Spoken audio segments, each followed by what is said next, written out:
Libur panjang Lebaran Idul Fitri usai, arus balik mudik di sejumlah titik pun terpantau cukup padat, seperti di perbatasan Kota Makassar dan Kabupaten Maros, di mana arus lalu lintas cukup padat dari arah luar kota maupun dari arah dalam kota menuju Maros Pangkep.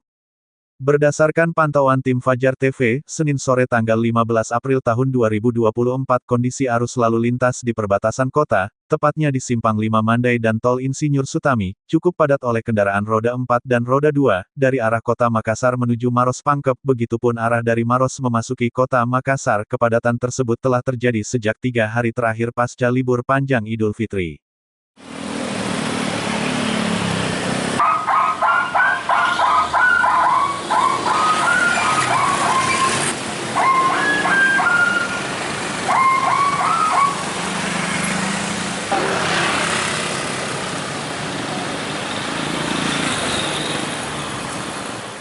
Kepadatan kendaraan juga terlihat di sejumlah gerbang tol Insinyur Sutami Makassar, yang mana kepadatan terjadi didominasi mobil sedan pribadi dan minibus dari sejumlah daerah di Sulsel.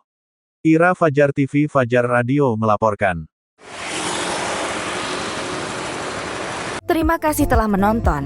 Jangan lupa subscribe, like, comment, and share. Saksikan terus informasi terbaru dengan menekan tombol lonceng hanya di channel Fajar TV.